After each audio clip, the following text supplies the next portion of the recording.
მოგესალმებით, გილოცავთ ზაფხულის სარდადეგებს და გესურვებთ, რომ ძალიან მაგარი ზაფხული გქონდეთ. ბევრი ტკბილი მოგონება დააგრო და რაც თავარია, ბევრი იმოგზაუროთ. მე თქვენთან ერთად ვიქნები, იმიტომ რომ მეც მშებულებაში ვარ და ცალია. ჩვენ ვიწყებთ ახალ პროექტს, რომელსაც ქვია ისტორია მომავლისთვის, ვინც TikTok-ზე მიყურებს. იცით რომ ერთწუთიან ვიდეოებს ვდებ TikTok-ზე და გადავწყვიტეთ რომ YouTube-ზეც დავდოთ ერთი გაკვეთილი კვირაში, ცოტა დიდი რა. უფრო გაანალიზებული და მეტი ფაქტებით. ერთი პროექტი გვაქვს კიდე მე და ალექსანდრეს მამა შვილი და ისტორია ქვია, უკვე ორი გადაცემა გვაქვს ჩაწერილი, ორი ეპიზოდი და გირჩევთ უყუროთ. ძალიან მაგარია. პირველი ეპიზოდი იყო ცხეთაში ვიყავით, მეორე ეპიზოდი უკვე უფლისციხეში და გეგმავთ რომ მთელი ზაფხულის განმავლობაში მოვიაროთ. და ერთი პროექტი გვაქვს კიდე გეგმაში და იმას მომავალში გეტყვით ორ კვირაში გაგაცნობთ იმ პროექტის შესახებ. ეხლა ჩვენც კარგად ვიცით რომ ეს გარემო არ არის YouTube-ისთვის დამაკმაყოფილებელი სტუდია ასე რომ თქვა, მაგრამ როგორც ჩვენი მამები იტყოდნენ, ბავშვს უნდა ყველგან ისწავლის ადრინდელი ფრაზა არის. ამიტომ მოსმენა თუ გიდა, აქაც მოისმენთ, ბევრ საინტერესო ამბავს გაიგეთ. ეხლა რატომ არის ისტორია საჭირო, რატომ უნდა ვისწავლოთ ისტორია? რას ფიქრობთ? დამეწერეთ კომენტარებში თქვენი აზრი, მე ჩემ აზრს გეტყვით. ისტორია უნდა ვისწავლოთ, იმიტომ რომ ვიცოდეთ ვისი გორისა ვართ. რატომ როგორ მოვედით აქამდე? რა გაიარა ჩვენმა წინაპარმა? კიდევ ერთხელ მოვიშველებ ილიას სიტყვებს, თუ გინდა რომ ერი გაიხსნეს და დაინგრეს, წაუშალე ისტორია, წაუშალე წარსული. ამიტომ უნდა ვიცოდეთ ჩვენი წინაპრების ისტორია. არა მარტო ჩვენი ისტორია, მსოფლიო ისტორიაც უნდა ვიცოდეთ, ხო?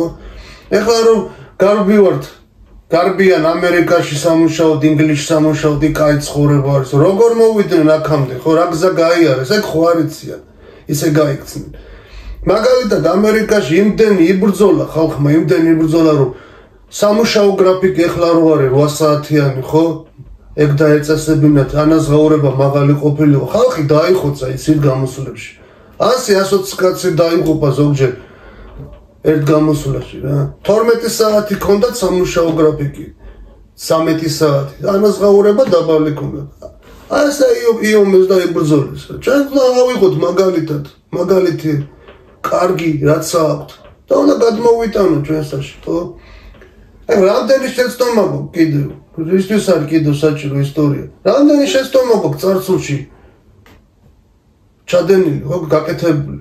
უნდა გავითვალისწინოთ ეს შეცდომები, შევკრიბოთ და გავაანალიზოთ და მომავალ ისე უნდა წავმართოთ, რომ შეცდომები აღარ დაუშვათ.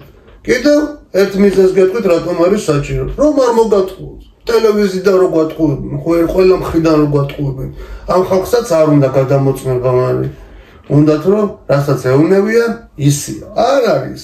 გადაამოწმეთ. იქნებ გატყუებს, წყაროები გადაამოწმეთ. და ეს არის ისტორია, წყარო. ისტორიას რაღაც ფაქტს რო იდოთ, ხო, ჯერ ერთი წყარო, ორი წყარო, სამი წყარო მაინც უნდა წაიკითხოთ, რომ დასკვნა გამოიტანოთ. და ვინ არის ამ წყაროს ავტორი, ხო? სუბიექტურია ეს თუ ობიექტური არის. უნდა ვიცოდეთ, აი ამაში გეხმარებათ, კრიტიკულ აზროვნებაში გეხმარებათ. მოვლენებს ცოტა შორიდან რო უყუროთ და გაანალიზოთ. რა ძალიან მაგარი საგანია და მეტი დრო დაუთმით. გირჩევთ. საპილოტო რეჟიმში ვარ და პირველი გაკვეთილი არ გაგიკვირდება, ავიღეთ ძველი ქართული ქალაქ სახელმწიფოები დიაოხი და კოლხა. დიაოხი პირველად მოხსენებული არის ძველი წელთაღრიცხვით მე-13 საუკუნეში, როდესაც ტიგრაფილას პირველმა ასურეთის იმპერატორმა ილაშქრა. ხო თქვენ ეკრანზე ხედავთ იმდროინდელ რუკას და ჩვენ მეზობლებს, დიაოხის ჩრდილოეთ და ყავს კოლხეთი, მეზობლად ხო სამხრეთიდან ურარტუ. დიაოხი იყო განვითარებული ქვეყანა და მდიდარი ქვეყანა, რაზეც მოწმობს ეს ორი წყარო, როდესაც უკვე ურარტუს მეფემ დალაშქრა და ხარკად დაადო.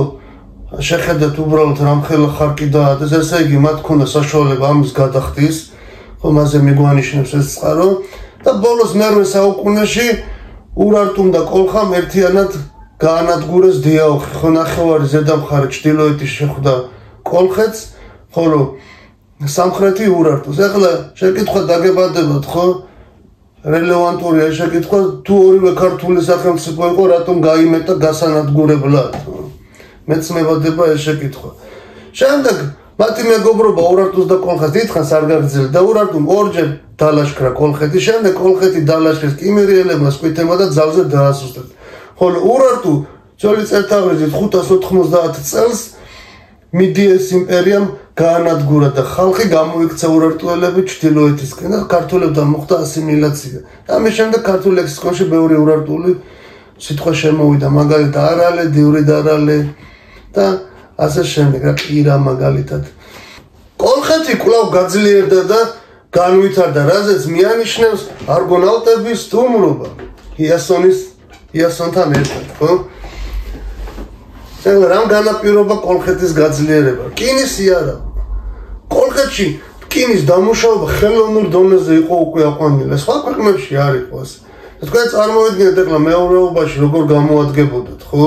ახლა სად ბრინჯაოსი არაგეთ რო დაამუშავებ, მიწას სად რკინისი არაგეთ, უფრო მეტი მოსავალი მოგივა, ხო, უფრო მეტი მიწას დაამუშავებ და ეკონომიკაც ძლიერდება. ახლა ხო ყველა ვიცით ის ისტორია რომ ჩამოვიდნენ ოქროსაწმისი მოყარეს მედიასთან წაიყვანეს და ასე შემდეგ. მე აგიკითხავთ ახლა ეს ზეპირად ვერ დავიმახსოვრე. მათი გადმოსახედიდან, მათ მითოლოგიას თუ რატომ ჩამოვიდნენ კოლხეთში და რომ ეს ოქროსაწმისი თურმე მათი ყოფილა. ახლა უყურეთ რა ხდება.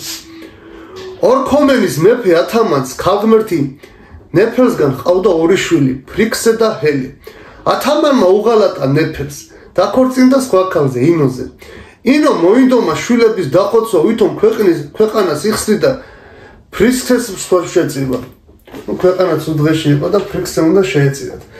ფრიქსე იხსნა დედამისის ნეფელს გამოგზავნა ფთოსანმა ოქროსაწმისიანმა ვერძმა. შეისვა ზურგზე ფრიქსე და ჰელე და გაფრინდა. გზაში ჰელე გადმოვარდა და დაიხრჩო ზღვაში. ამ ზღვას ეწოდა ჰელესპონტი. ან დღევანდელი დარდანელი. ეს ღვთაებრივი ცხვარი დაეშვა კოლხეთში. შეიფარა ფრიქსე და ცოლად მისცა ქალკიოფე თავისი შვილი. ვერძი შესწირეს ზევს და ოქროს ტყავი თვითონ დაიტოვეს. ანუ ეს ოქროს საწმისი თუ იმათი ყოფილა, გადმოფრინდა და ჩვენ დავიტოვეთ ეს ოქროს ტყავი. ათამანტის თავმავლემას შეიტყვეს რომ მათი კეთილდღეობისთვის ოქროს საწმისი უნდა წამოეღოთ. აიეტმა იასონს სამი რთული დავალება მისცა, რა ეს ყველა მეცით. აფროდიტემ თავისი ვაჟი ჰეროსი გაგზავნა მედიას მოსახიბლად, მან სიყვარულის ოქროსის არის ტყორცნა მედიას და სიყვარული გაუღვივა იასონის მიმართ.